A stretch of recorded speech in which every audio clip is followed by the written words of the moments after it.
Silverline. Yeah. I dig that thing. All right. Put the old logo up there. Hello, everyone. You're going to give us just a minute as we try to make sure everything's working right. But you are on the 2 o'clock panel here for the iNDEEvent. And I'm trying to get my browser back open to make sure everything is working. Let's see here. Let them know we are live now. We are live now. Make sure it's out in all the places it's supposed to be. Checking YouTube. Gonna check Facebook. Supposed to be on YouTube. We're supposed to be on Facebook, and we're supposed to be on Twitch for any of you gaming people who happen to be on Twitch. So I'm just kind of making sure all the we're good on YouTube. Gonna turn that off now that I've verified it. Looking for Facebook now. I don't guess you have any of them open, do you, Kurtis? So this kind of happens at panels and conventions anyway, right? You kind of everybody piles in and you kind of wait around and make all the panelists make sure they've got drinks and I do mean water and everything. I've got my water here and got my leftover Steak and Shake Coke. We're just doing this for you, the audience, to get that convention experience. That's right. So, yeah. So we actually have everything completely set up, but we just figured we'd give you this moment to kind of feel like you're settling in. That's right.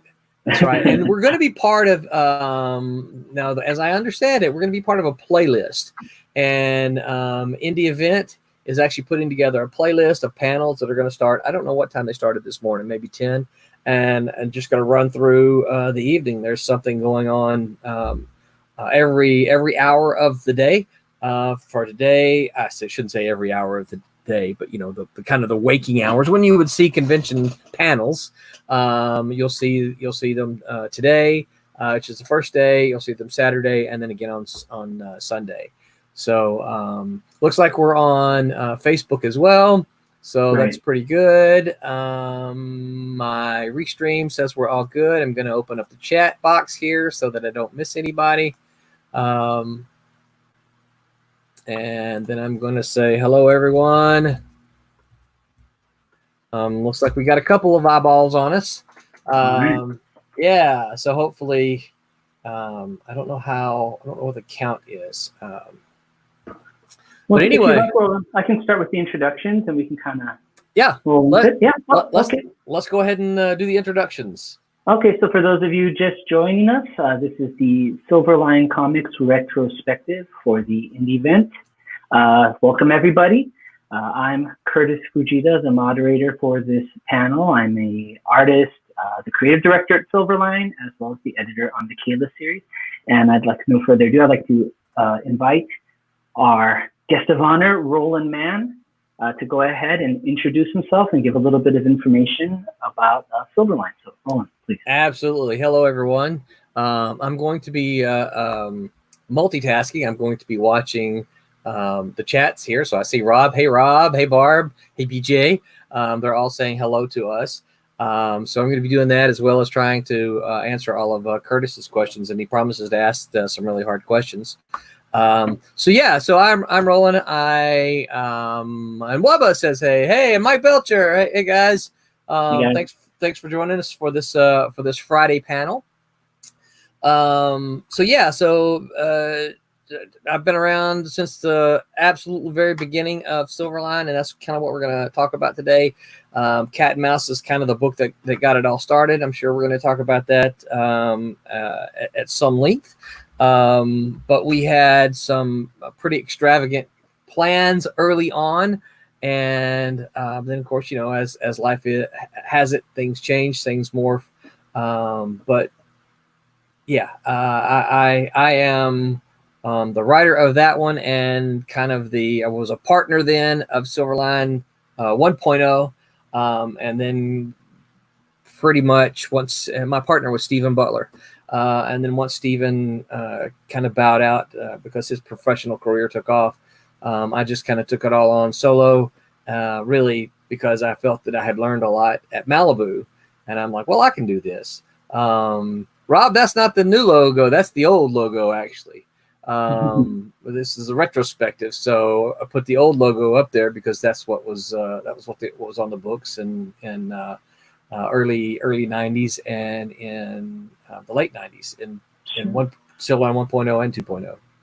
Well, let's maybe we can start talking about like the genesis of Silverline. Now, I know that some of it began in a dorm room. Would probably be, if I could be correct, would that be what you would say was the very beginning of how the foundations of Silverline were laid out? Absolutely.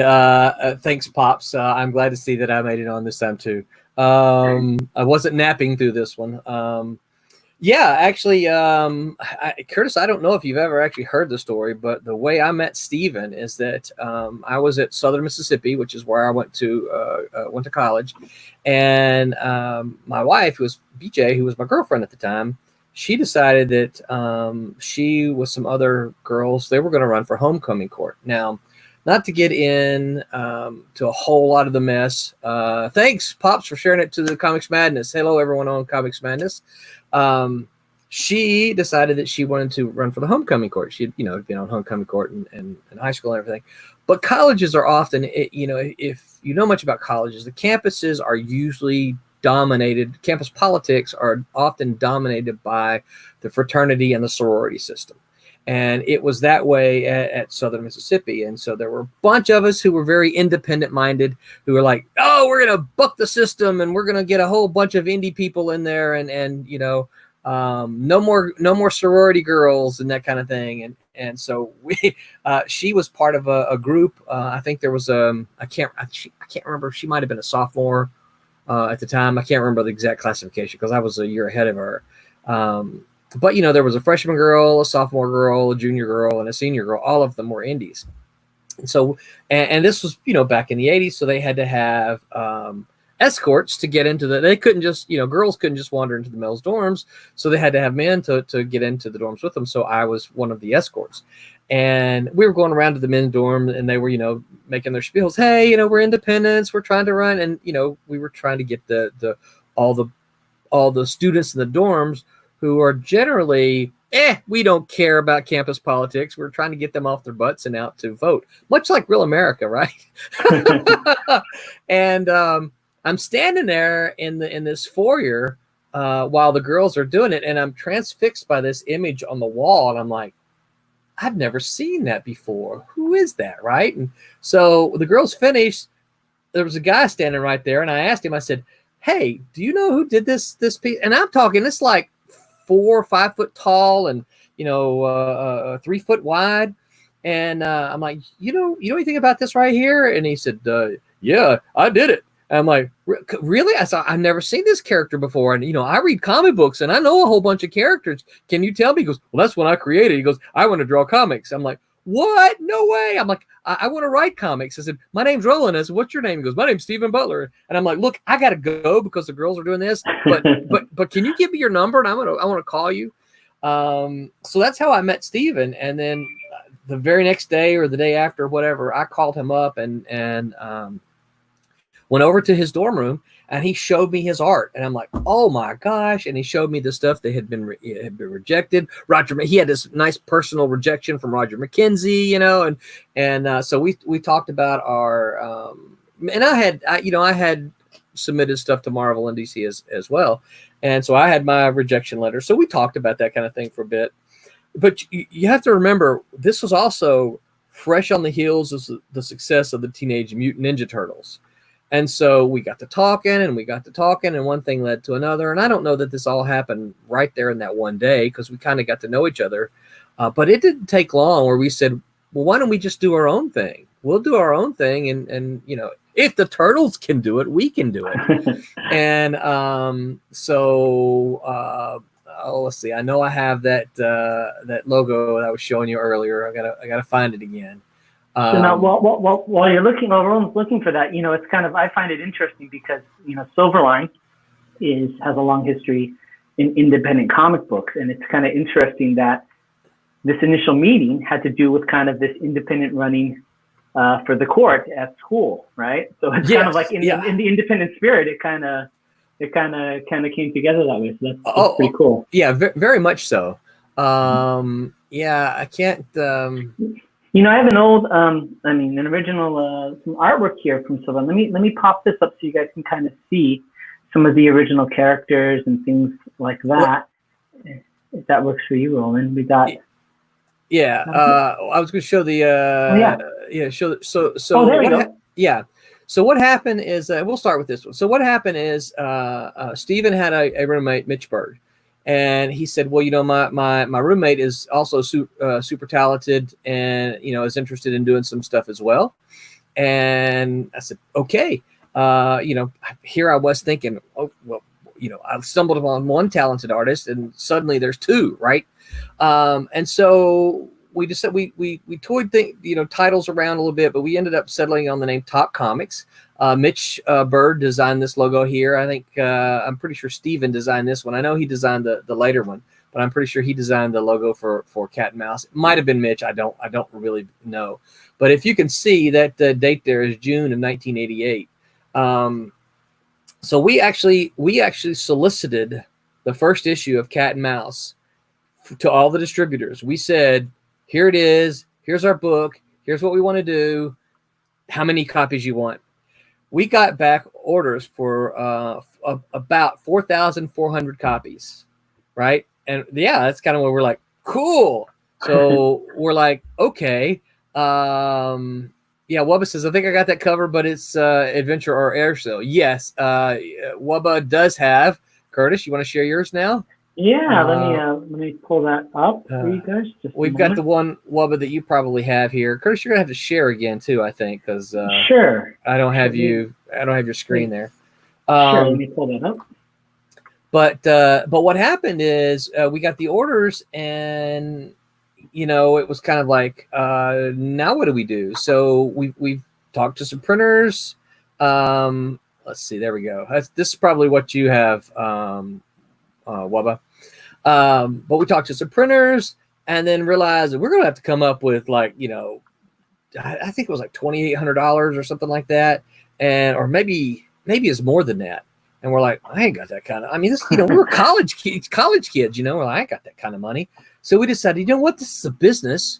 It's not, it was, you know, it was less than $3,000. So we said, let's go to the bank. We'll get our order forms, right? Where we have purchase orders. These are companies that have made purchase orders for us, for the books we have. Surely we'll get a loan, right? Hey, Owen! And so we went around, I don't know, about a dozen banks. And I'm telling you, Kurtis, you know, this is in the middle of Hattiesburg, Mississippi, okay? And we would take these purchase orders and we would take photocopies of our comics, and those guys would go, comic book, huh? All right. And I'm exaggerating a little bit because, you know, I love Mississippi. I love being from Mississippi, but just go with me, right? I ain't given no loan for no comic book before. Can you use a tractor with that?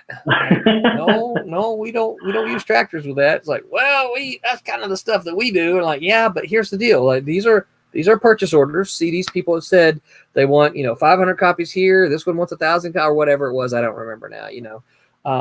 But when we send them the books, they're going to send us this money. So, but we don't have the money to print the books. So we need to borrow money in order to print the books so that we can print the books and send the books to them. And then after we sent the books to them, this is how much they're going to send us back, right? They're going to pay us this much money. So it covers everything that we're borrowing. So we only wanted it, I can't remember, 60 days or 90 days or something like that, which, you know, looking back now, that might have been a little dangerous just in the sense of you know, how comics shops pay the distributors pay publishers and everything. But we figured that would be enough for us to print and ship and get the money back. We could not get a loan. Wow. We could not get a loan. So how this version came about then is, you know, as you do when you start making circles in a certain industry, we met some people, and one of our comic shops says, "Hey, I know a guy in New York who started a publishing business, a comic publishing business, and they might be looking for new stuff." We said, "Yeah, we would love to know." And so he gave me the telephone number, I can't remember his telephone number, for just a mail address for EF Graphics. And so I sent all the stuff I sent our purchase orders, and I sent the EF Graphics stuff. I'm sorry, I sent the purchase orders and copies out to EF Graphics, and they're like, "Yeah, we want to do it." So they published. They also published one called Jazz Age Chronicles. Jazz Age Chronicles was in black and white. This first issue of Cat and Mouse was in color, and then they went under.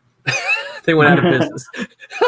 So go ahead. If I can interject, just for a point of reference for those of you out there that you should know who these people are, but if you weren't around at the time, the specific artists they're talking about, Stephen Butler and Mitch Berg, really tremendous, prolific artists in the industry. Stephen did tons of work, but most notably, I would say, is his run on Spider-Man during the Spider-Clone saga, the whole Ben Reilly story. And Mitch, I believe, didn't he work on Guy Gardner at one point? He did, yeah. For Green Lantern. So this is at the very beginning of their careers with Roland. Yeah. And it was that perfect confluence of everything that kind of led to this beginning of Silverline. So after this kind of situation kind of, petered out, then we kind of go into what I consider like kind of the golden age of Silverline, which is when, we started really pushing hard on Cat and Mouse and stuff like this series. So what was the transition piece? And then if you can kind of comment on what that period was like. Sure. So our plans, we had the idea to do Cat and Mouse. We had it was going to be followed by Silverstorm, and then it was going to be followed up by a team book. We were going to take these characters and we're going to put them in a team book. And I see that you have just popped an image up there. And so, that's still the EF Graphics. Okay. That's still the EF Graphics logo there at the bottom. And this was basically the team that we were going to build. Now, we had talked about Cat and Mouse probably not being a regular part of the team. But a lot of these characters, or I shouldn't say a lot, some of these characters actually never saw print. The guy at the top there and the flying guy, Best Javelin, the girl in the bottom right is Psyche. These characters were created by Barry Gregory, and they were going to be part of after the Silverstorm comic. They were going to go be part of the Hero Task Force, which just EF Graphics was going to do it. But what happened is when they went out of business, so we took all of our photocopies, we took printed copies of Cat and Mouse, and we sent it around like a shotgun blast to a whole bunch of independent companies. Well, we got anxious. We got anxious, and I picked up the phone, and we really liked what Malibu Comics was doing. We were big fans of Eternity at the time, okay? And so I picked up the phone, and I called the Eternity offices, and I said, "Hey, my name is Roland Mann, and I sent a package to submissions. I just wanted to check on it. We're getting some interest. We're getting some interest, and I just wanted to know." And so Tom Mason, then they forwarded me to Tom Mason, and Tom Mason says, "Hello, who am I speaking with?" And so I said, introduced myself. Said, he goes, "Don't you know you're supposed to put your telephone number on any of your submissions?" I'm like, "What?" He goes, We've been trying to figure out how to get a hold of you for 2 weeks. I'm like, "What?" He goes, "Yeah, we got your package. We love it. We want to do it. But you didn't have a telephone number on there." And I'm like, "Oh, okay." So the first words I ever had with Tom Mason was like, "Don't you know you're supposed to do this?"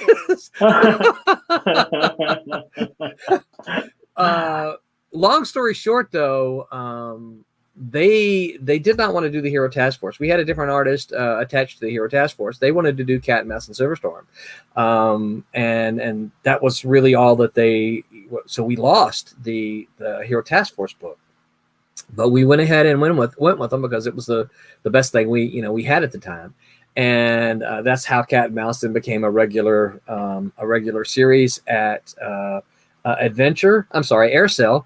And we didn't want to go with Aircell. We actually had some conversations with them about it.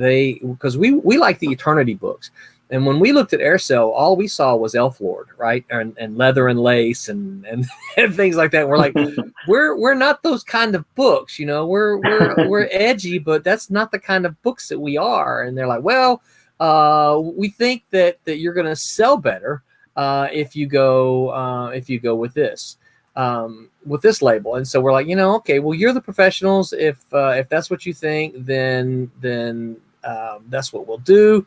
I've got this. I want to pop this one up before what you've got there, Kurtis. Okay, sure.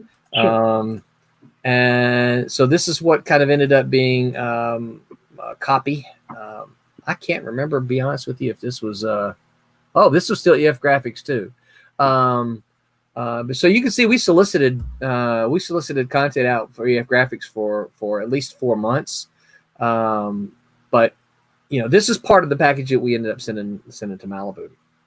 And to kind of give everybody kind of a context, you know, for those of you that were around at the time, you know that this what it was like. But this was a time where the independent comic books were on the rise, and a lot of black and white comics were actually coming to prominence. Of course, the Turtles, as Teenage Mutant Ninja Turtles, as Roland mentioned, but Cat and Mouse really and Silverstorm as well really carved a niche and were some of the, I would say, the premier black and white comic books on the shelf. I remember I started out as a fan reading them. And there was just such an energy and excitement about them. And it was a really, we were talking earlier before we started today's panel, it was a really hard niche to carve, you know, really difficult to carve, because most people will pick up a black and white book and just say, hey, it's black and white, I'm not interested, you know? Right.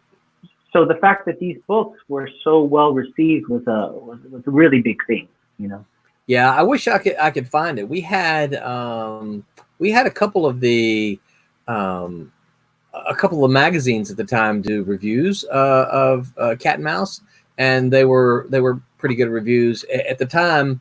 Tom Mason told me, he said, you know, we don't get a whole lot of reviews like this, and they were really excited that we were getting some press.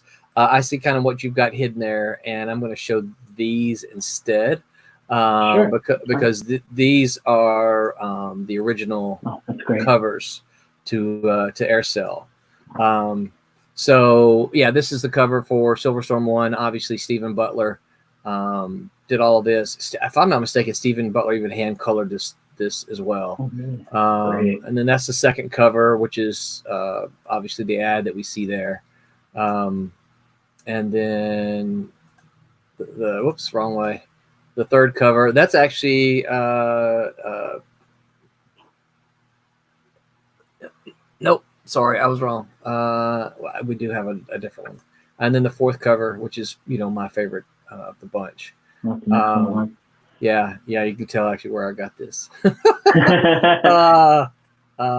Yeah, so yeah, that was pretty exciting. And of course, Stephen went from doing the Silverstorm stuff then to Badger. At First Comics, but he, even though he wasn't penciling, Stephen was still. We were roommates at the time. Or this kind of happened, got started, and then we went in to become roommates. And so he and I were working on a lot of this. We would go work our day jobs, right, and then we'd come home at night and we'd work on a lot of this stuff. And so I was if you look at some of the older. The Malibu published and even some of the Caliber published Silverline books, you'll see Stephen was listed as the art director and me listed as the editorial director for Silverline. Because we became, after this, we became a packager. Now, we didn't know what a packager was. We just knew that after we had done this, that we started to meet other people in our area. Steve and I are both, like I said, Hattiesburg, Mississippi. And we started to meet people in our kind of area. As we started doing conventions, we'd meet people in Louisiana and Alabama and Tennessee and Arkansas. And they kind of felt like we did. It's like, yeah, I want to work in comics, but I don't want to move to New York City. And so, you know, we started realizing, you know, there's a lot of talented people down here. And so we started putting some of these packages together. We're like, hey, we've got the contacts now. We've got, you know, we established of course, you don't having worked there. Malibu is a great group of people. And we're like, you know, we've got a good relationship with them. Maybe they'll look at some other stuff. And so we did. We actually said, hey, we've got this writer and this artist, and we think we can do this book. Are you interested in it? And like I said, Tom is who I talked to, you know, 9 times out of 10. And Tom was like, yeah, Send it on. Let me see it. And for those that don't know, Tom Mason was one of the founding fathers of Malibu Comics, originally Malibu Graphics. He's the creative director, and he's also a writer. He works in film, TV, things like that. But he wrote for the Ultraverse titles. He wrote Prototype. Yeah. And I would say, Roland, wouldn't you agree? He's probably one of the has the sharpest wit of almost anybody in the comic book industry. Do not mess with Tom Mason. No, you do not want to mess with Tom. You do not. I have never met. You said comic book industry. I'd say of almost anybody I've ever met, Tom has a show. I suspect that he sits around all day long going, "What can I say?" And then he writes them down and he commits them to memory. And as soon as you say something and you open yourself up, boom, he's right there. Yeah. He has the sharpest wit of anyone I think I have ever known. I agree. Yeah. And I always talk about when I think about Tom. You mentioned Prototype, yes, absolutely, but I always think about Dinosaurs for Hire. Oh yeah, I'm sorry, Dinosaurs for Hire. How could I forget to mention that? That was you were just thinking something else, Yeah, Dinosaurs for Hire is what always comes to mind for me when I think of Tom. Whoops, I turned my messages off, so I'm not seeing them here. Hi Meredith. She says, as creators, what do you look at more critically when you're looking at your own work? That's a great question. Well,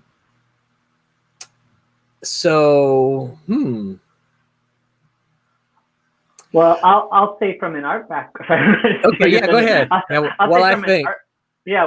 an art background, I'm always a firm believer of taking a step back, maybe walking away, doing something else, and coming back. And for me, all the technical stuff aside, the biggest thing is, what is that first impression when I go back and I look at my work to review it? What does it make me feel? And sometimes it's better than I thought it was going to be, sometimes not so much. And that's really what I would say the way that I judge my stuff at the end of the day. But Roland, your thoughts? Yeah, I think I obviously when you look at comics, I think that the thing that stands out a lot of times is dialogue. The text that you read on the page. It's hard to when you look at a comic, you don't really see the script that you wrote. You see the text that ends up on the page. So you see the captions and the dialogue and the sound effects and things like that. I have a tendency to look at the dialogue and think, well, did I really need to say that, or could I have said something different? Did I really? And then when you pull back a little bit, it's like, okay, did I really need this scene? I'm a big, in my class and the stuff that I teach, I'm a big advocate of don't waste a lot of time. Comic books, you've only got a limited number of pages. And so you don't want to waste it with a character you don't want to spend 2 pages where a character just walking around his apartment doing nothing. Because I've got 2 pages of a character doing nothing and it really doesn't advance a story. And so I have a tendency to look for things now that in my old stuff, and well, did this really advance the story? Or did I just do this to get in this line? Right? Because sometimes as writers, you're like, oh, wouldn't it be cool if he says this? That would be really funny. How can I put that in there? And then you think of the way to put it in there. And it's like, okay, well, did it really advance the story, or is that just in there for the joke? Definitely. Well, good. Well, before we move on, one thing I forgot to ask you is that, and I know the answer, but I'll ask you, Silverline, the name, Silverline, where did that come from? Because that's an important thing, Yeah. Well, after the Top Comics thing didn't work, and we decided that we would be kind of a packager. We decided that Top Comics would work as a packager, and so Steve and I, we got along. Steve and I got along so well. Not that I didn't get along with Mitch, but Steve and I got along so well because he and I grew up and we liked so many of the same things. And we were always talking about the Silver Age of comics and how there were so many good books in the Silver Age of comics. So one of the things that we said is also, we want to be able to capture or sort of recapture the fun and the excitement that the Silver Age of comics had, because that's, whether we could probably debate it all day long, but that's what we believe. We believe that the Silver Age was just this period of time when so much of it was new and exciting and it was fun. And so we wanted to kind of pay homage in that. We couldn't just be, we're not going to call ourselves the Silver Age of comics because people think, oh, they're just reprinting a bunch of old books. So that's how Silverline came about. It was kind of our way of saying this is kind of, Silverline we're paying kind of respect to the Silver Age of comics. Excellent. Yeah. And some of the other titles that came out at that time were Mantis Files, right? Was one. Yeah. And written by Sid Williams, and this is another one of those where we found Sid was a horror novelist over in Louisiana. We met him at a show in New Orleans. The artist for that is Thomas Giles, and we met Thomas in New Orleans at a show as well. Like, man, you've got some really good art here, sir, and do you want to do a comic? And he's like, yeah, I would love to do a comic. And so we paired Sid and Thomas Giles together, and I think that book was inked by Dan Schaefer, I think. The Not So Happy Hour says, sweet Manus Files. I'm hoping that you're saying sweet Manus Files because you remember it fondly. But you can see that one actually has an Eternity banner on it, has an Eternity logo on it. And this goes back kind of the discussion I told you that we were having with Tom Mason, is that we wanted Cat and Mouse to have the Eternity logo on it as well, but they felt that it would be better with Aircell. One of the things that I really enjoyed about this whole period was, while paying homage to the Silver Age of comics, there was this very pulpy, kind of gritty feel to a lot of the books that really kind of was like at that right perfect time, in the zeitgeist, like just as the 90s hit where everything's getting more gritty and dark. Yeah. And it seemed to kind of balance the two between like Manus Files, Cat and Mouse, Yeah. There was this really neat vibe, well, kind of cool. I like to say, and of course I say it's still the key ingredient in Silverline even today, and that's fun. That was the thing that I always say is, listen, if we're not having fun making these comic books, why are we doing them? Hey, Thomas Florani says, hello, hey guys. So, and this was right about the time Tommy came along too. Okay. But it's got to be for me. It's got to be, it's got to be fun. Yeah, absolutely. And we have Pendulum here by the great John Drury. That's right. If you can comment a little bit, this is very kind of noir, if I remember correctly. Yep. So the interesting story about John Drury. So if you ever do any research on EF Graphics, the publisher of EF Graphics, the title was John Drury. Oh, really? That's how we met John Drury, is that he was the publisher at EF Graphics, and there were other people there as well, but he was a publisher and he was the one that we dealt with. Of course, Ted Slampiak. Now the story behind that: Ted Slampiak was the guy who did Jazz Age Chronicles.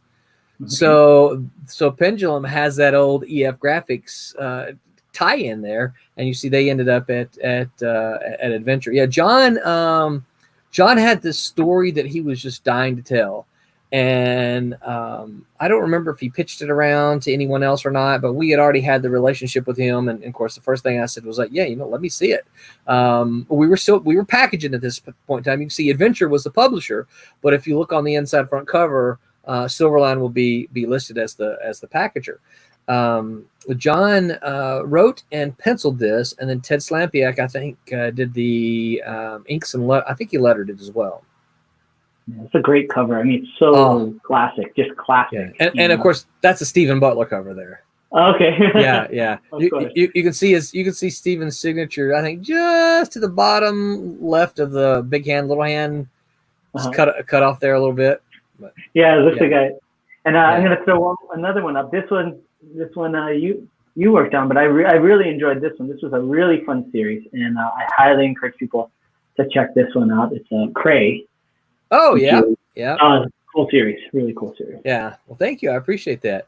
I know that in one of our live streams, you asked, I can't remember if you asked the question live or if you asked it off when we weren't live. Was it? Yeah. You asked me a question specifically about one of the story, one of these scenes in the story, and I told you that it was intentional, and I was setting it up for a part 2, which never happened. But I absolutely do have the part 2 story that I could tell when the right time and artist comes along to do that. But so Cray has an even strange history as well. So Cray was something that I actually came up with in junior college, before I met Steven, Mitch, and any of the guys. I met an artist. So just to make sure we're clear, since about high school, I've always wanted to do comics. I didn't know how I was going to do it. I didn't know how to do any of this stuff, but I knew I wanted to do comics. And so I've always been trying to meet other people who do comics. There's a guy by the name of Cray Bivens, who is still in my socials, certainly in the outskirts of my social networks.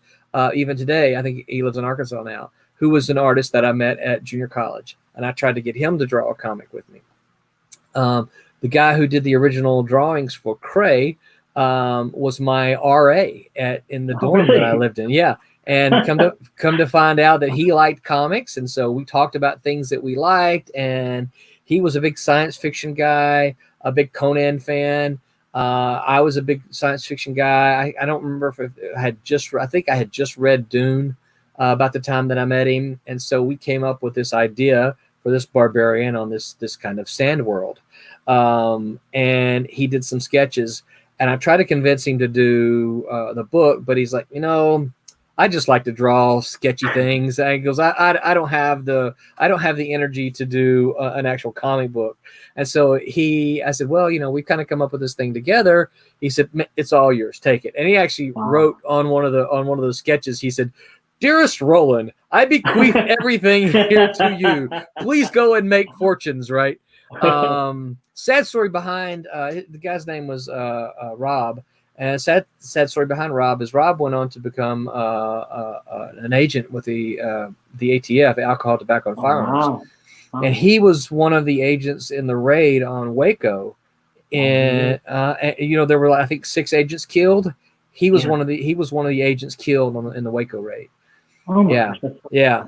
So unfortunately, even though the guy would have been my age, he is no longer with us. And so yeah.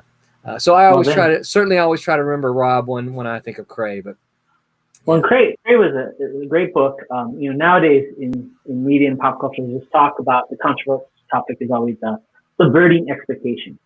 Yeah. But I can say Cray, great book. You totally get that kind of almost like Conan fix. But there's parts in it where it subverts your expectations in the best possible way. So great book. Well, thank you. Yeah. I appreciate that. We are working on coloring it. Jeremy Kahn, who colored Twilight Grim Force, we should hopefully start shipping those rewards next week. Jeremy Kahn, I think, has finished. I can't remember I think he's finished 3 issues. It's a 5-issue miniseries, and I think he's finished 3 issues. But the black and white trade is available on Indie Planet. Absolutely, and to remind everybody, we'll mention at the end too, we have a Kickstarter going on right now for 2 of our books for our double feature for Friar Russian Bloodline, and I'm sure we'll get more information to you guys about it, but it's live right now, so definitely please check it out.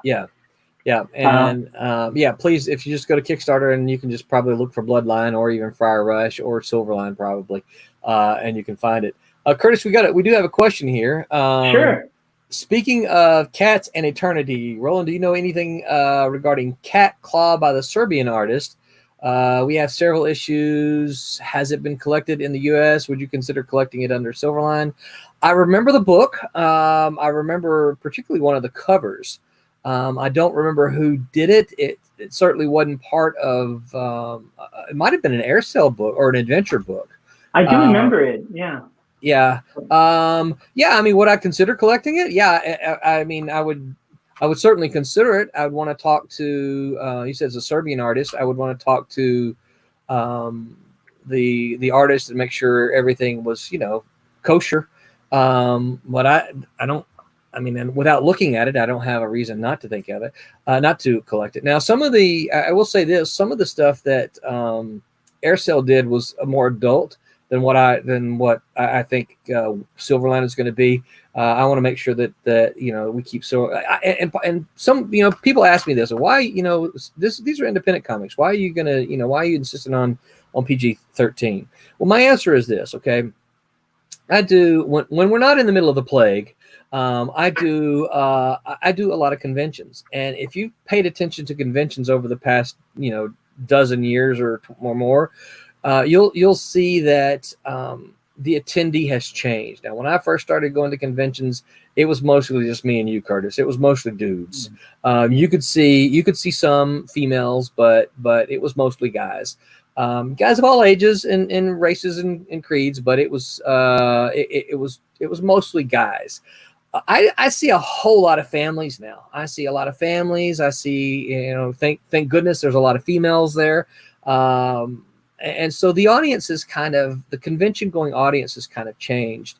And I don't want to be one of those guys that someone comes up to the table and says, "Oh no, you can't look at that. You can't look at that. There's boobies in there." I don't want. There's other people can do that, and that's fine. And I support their right to do it. But Kurtis, you've heard us say before. I want comics to be. This goes back to the Silverline, the Silver Age of comics. Anyone could pick up those comics, right? Anyone could pick them up and read them, and that's kind of what I want us to be. I want us to be accessible, accessible to all readers. I think I'm sorry.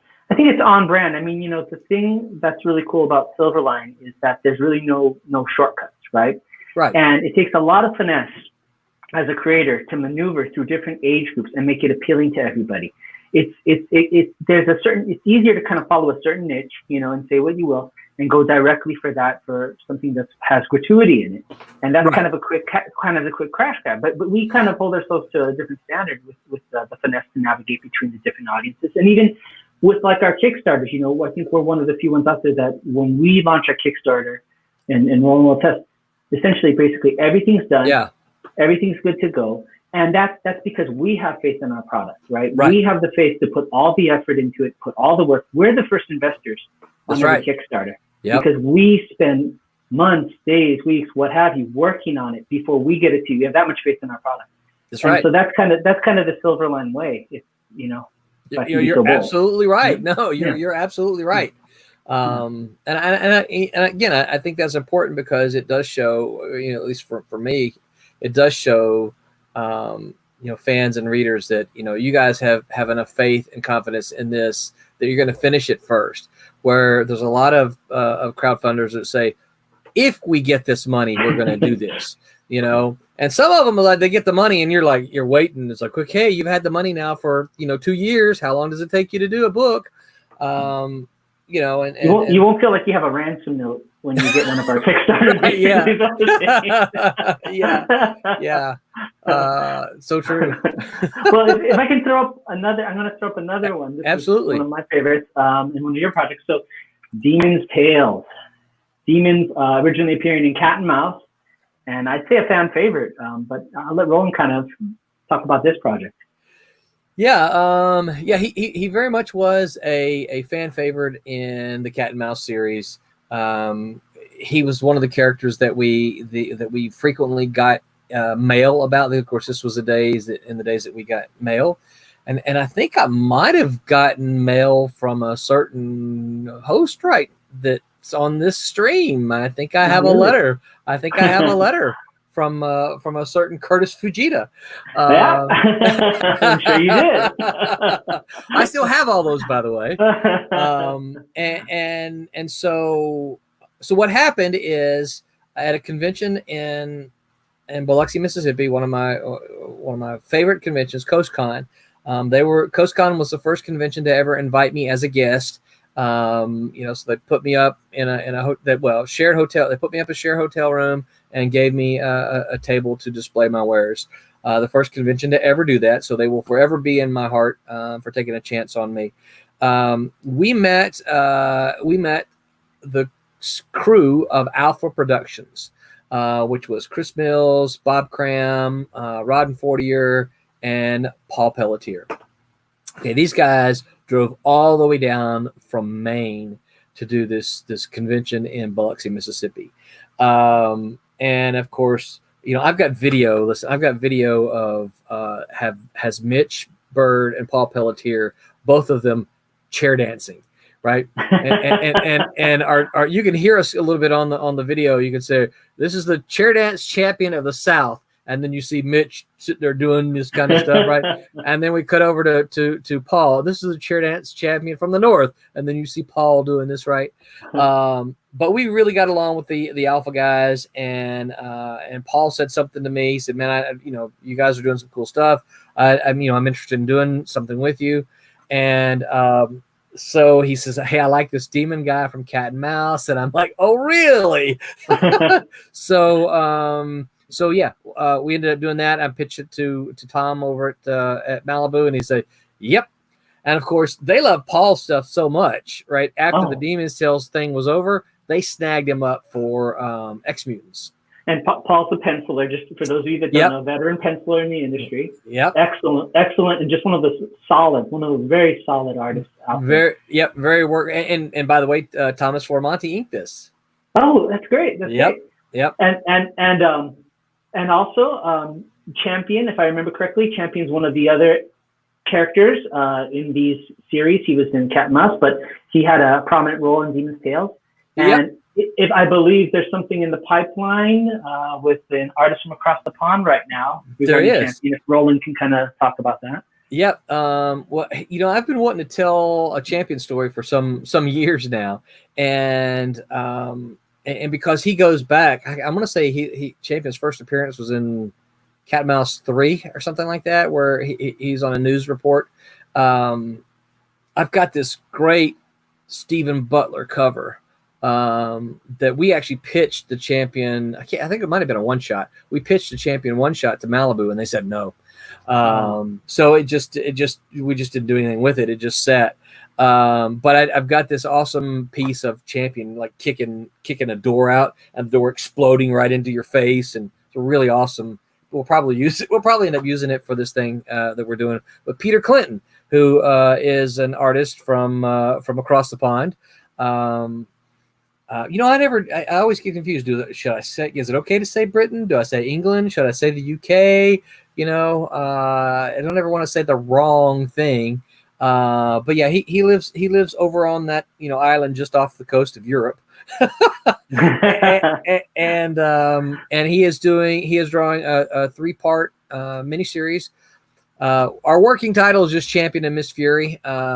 It seems a little bit long and unwieldy to me, so we've got to come up with. Oven has made a suggestion as to one, but I think we may run some kind of contest to come up with a shorter title that kind of encompasses what we want to do with Champion and Miss Fury. But yeah, I'm excited about that. He's got about 8 pages done. I need to get him to go ahead and put some of that stuff in the Dropbox so I can start showing panels. Sure, and if you guys want to check, Pete working live, on our Sunday stream, he's working on this book and he's doing phenomenal stuff. It's great to see his skill, his decision making. When we're doing the chat, we have a live stream of him drawing, and you can kind of see this as it's being made. So, and I love to see his process too. He's got these layers. He's got this like blue, because he does everything electronically or digitally, I should say. And so he's got this blue line layer under it. And then he's got this red line layer that he's manipulating. And I'm like, it's pretty cool to see him, like you said, his thought process there. So. Oh yeah. And I would say, wouldn't you say, first of all, how are we doing on time? I'm trying to kind of break the. I got 2:48, so we got 10 minutes ish. Okay, so this kind of part kind of concludes that first, I would say, the first era of Silverline, which kind of dovetails into the Malibu Comics era. Yep. And then from there, there was a kind of a resurgence, I would say, a few years later, and one of the titles for that was Marauder. Yep. That was that's the fourth cover there, the Marauder, and you can see there's the Silverline logo actually made it to the cover. It was the Silverline logo was never on the cover of any of the books done by Malibu. It was on the cover of EF Graphics because it was built into it. Oh, it went away quickly. Sorry about that. That was me. Yeah, I was like, oh, it was there. I'm bringing it back. Of course, the reason the Silverline disappeared initially is because Stephen went on to get a lot of work professionally, and then I was also hired at Malibu to become an editor there. So Silverline, as the packager, kind of ended in '92, and then when Marvel bought Malibu, and then Marvel fired everybody. I found myself like, okay, now what am I going to do? And so that's kind of when I decided, I know how to do more now than I did in, '88 when I first started. And because, I had the experience at Marvel and at Malibu. So I'm going to do this again. That's what made me decide to relaunch Silverline. And so Marauder was one of the books we did, another Sid Williams book. And I'm going to throw another one up here. Let's see here. We got this book here. Pretty cool. Yep, Switchblade. I was excited about Switchblade. As you can see, Leonard Kirk did the pencils for that, inked by Chuck Bordell. Leonard went on to do a lot of Supergirl stuff. I think that's kind of, and he's still, to my knowledge, he's still working at Marvel and or DC. I'm not really sure who, but we've got Chuck working on a project for us now, which I'm excited to say. But yeah, Switchblade was a 3-issue miniseries. Also exciting about this is that this series now is completely colored by Aidan Belcher. Aidan is the son of Mike Belcher, who is the creator of Man in the Mask, which you can read for free online. On Webtoons now, I believe too. I think he's gone on Webtoons. So that's exciting. You should make sure you check that out. But Aiden is his son. I don't know. He's a young guy. I think he's just in college. But he's done it. Aiden colors all the Man in the Mask stuff. And so Mike approached me and said something about it, and I said, "Well, you think Aiden would be up to coloring?" I said, "Yeah, you can ask him." So I did, and it's ready. We're just trying. We're really what we're doing now is waiting for an opportunity to crowdfund it. But it is complete. All 3 issues are completely colored by Aiden, and so it's very exciting. Well, I have to commend you. I was just kind of thinking, almost all the titles of all your characters and books, they're so fascinating because they're never. They're very easy to remember. They're very catchy, and every title of the character is kind of like, why didn't I think of that? Like Champion, Yeah. But they're always so iconic. Well, thank you. Immediately evoke emotion, and Switchblade, of course, Yeah. The best part about working with Roland is I started out as a fan, and I'm still a fan, but I just get to bug the creator that I like all the time. So, yeah. That's part of the job. Now, I should have asked you what you recall about Cat and Mouse and Silverstorm as an employee before you actually met me. Sure. So just preface it with I first came in contact with Cat and Mouse in Honolulu, where I would visit my dad. I'm originally from there, and I go to a comic book store called Jellies. My dad would give me money while he was working, and I'd always buy Cat and Mouse, and it's like my favorite book. And then I ended up, long story short, I ended up working at Malibu as a teenager. I was like 15, and I just worked there a week, and they said, "You're going to become the assistant to this new guy coming in." I said, "Well, what's his name?" He said, "His name's Roland Mann. He's the writer of Cat and Mouse." I said, wow! And remember, this is pre-internet days. And Cat and Mouse was so steeped in the Asian folklore of the Yakuza and ninja and all those things. So I said, well, this guy has got to be, one, he has to be a martial artist. 2, he has to be Asian because some Chinese people use the last name Mann. Right. But maybe he's Chinese. And he probably has, so I started formulating an opinion. There's no way I could look at what he looked like. A lithe Asian gentleman with long, silky black hair and like a samurai's top knot. And in walks Roland with his like I said, it's a mullet. Mullet, yeah. I rock the mullet. Yeah, he had that Kentucky waterfall going on, and he came in and with his Razorback shirt, and I was like, who is this guy here? And it was Roland, and so talk about subverting expectations as he always does in the best way possible. And I became Roland's assistant, and got to know him, and one of the best people I've ever worked with or worked for. Oh, thank you, sir. Absolutely. It was a great time, great experience there. Absolutely. I've had people tell me, you can see Cat up here. I've had people tell me that they thought Mitch used, now I don't have that physique, but I have had people tell me that they thought Mitch used me as the model for Cat because my hair was a little fluffier than that, but very much kind of in that mullety look right there. I can see that. I love that image, And yeah, I do too. his style worked so well for that black and white. You know, Yes, it did. It was great, just great Yep. work. Yeah, he's a great storyteller. Oh, absolutely. So there was a couple other books from that era, I guess, as we're kind of winding down here. This book here, I'll have you comment on this. You just hey, Dante. Well, Kurtis gets the image. How you doing? Yeah. We're doing good. We're just getting really close to wrapping up our retrospective. Business in the not so happy hour said business in the front, party in the back. Yeah, absolutely right. Yep. People talk fun and make fun of the mullets, but man, I rocked mine. You did. You embraced it. You embraced it. Yeah. This is Sirens. That was one that I think we packaged for. I think Caliber was the publisher of that one, if I'm not mistaken. And this is another Sid Williams book with art by John Drury, and I think Chuck may have inked this. I think I'd have to double check. Okay. Yeah, this one kind of surprised. This one popped up, surprised me a little. I'm not prepared for. Oh, well, you know what? I think I have a list. I think I actually said, you know what? I need a list of stuff because it's going to come up. Sure. Yes, yeah. John Drury penciled it and Chuck Burdell inked it. So yeah, I was right. And this was from '93. So this was this was probably the last of the Silverline books before I went to be at Malibu, and then before coming back as a publisher then. Sure. And then, there was also Scary Book is another one. Yep. Let me see if I can, just pull something up. I don't think I have any necessary images in there, but that would kind of close out the second phase of Silverline, more or less. Would that be correct? Yes. Yeah. Yeah. So the second phase, and I'm looking at a cheat sheet here. So the second phase consisted of the first book printed was Marauder, which we've already seen a cover of, and then we did a one-shot with R.A. Jones and Thomas Derenick.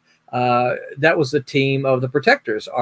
Thomas Derenick now does a lot of stuff at Marvel and DC, I think, but they were our team at the Protectors. So we did a one-shot with them called Cyber Trash and the Dog, and it was really making fun of all of the kind of the image style books at the time. It had women with big boobs and big guns, and it was very much a tongue-in-cheek.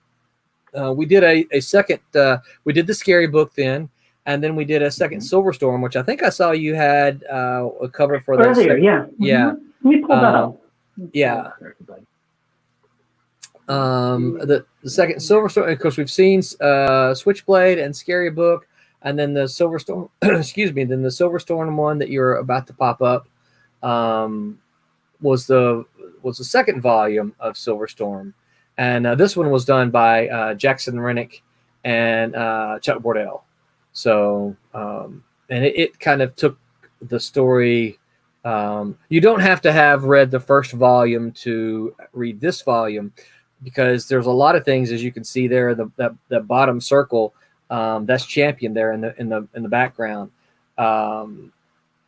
His story was very much intertwined into that cat and mouse demon thing, and this sort of wraps up his sort of arc, I guess, as he was involved with all that. And that pretty much encapsulates the Silverline 1.0 and 2.0. Sure. Now, so we're getting close to concluding this panel, and Roland will be back tomorrow to kind of talk about phase 3 of Silverline. That's the current era of Silverline and everything that we're going on with our talent. But just a reminder, this is our Kickstarter that we have going on for 2 excellent books, Bloodline and Fire Rush. I'll let Roland go ahead and kind of. So I was looking at Rush and. Yeah, right. Yeah, no. My mind. Anyways, I'll let Roland go ahead and kind of do his thing, kind of talk about the project. Yeah, and I'm actually happy to see. Looks like we're up to 37 backers at 1,500, so well over the halfway point, right? Yeah. I can't do math. Yeah, well over the halfway point. So so we're off to a rousing start. And yeah, so Bloodline is a one shot. It's oh, and guess what I just found for Bloodshot? Actually, it's got that I'm going to be adding to the rewards. This For is Bloodline, yeah. I'm sorry, I said Bloodshot, didn't I? Bloodline. This is the Stephen Butler original. Now, Gorgeous. yeah, this is actually the everything, right? This is he penciled, inked, and colored on this piece of paper, which is really it's not Bristol board, but it's some kind of, I don't know what it is. It's I'm not a paper person, but yeah, everything. This is a one, and he's just said that he's going to let us put it on as a reward tier. So I'll be adding this as well as a couple of other art pieces. But yeah, this is, he's actually got it signed to me. Ro, here's the cover and article. Call me, Stephen. There's no article attached with it, and I have no idea what he was talking about the article. But yeah, Bloodline is an adaptation of the short story by Rob Pettit and Sidney Williams of the same title, and it's just our comic adaptation of it. And then Friar Rush is the first of a 3-issue miniseries that we are in the process of finishing. It's about a Rob says off to the 3 p.m. show for iNDEEvent. So I guess we're out of time. Okay. Thanks everybody. Yeah, thanks everybody. Thanks Rob. Thanks iNDEEvent. We'll see everybody else tomorrow again at 2 p.m. And until then, make mine Silverline. Silverline. Take care, everybody. Goodbye.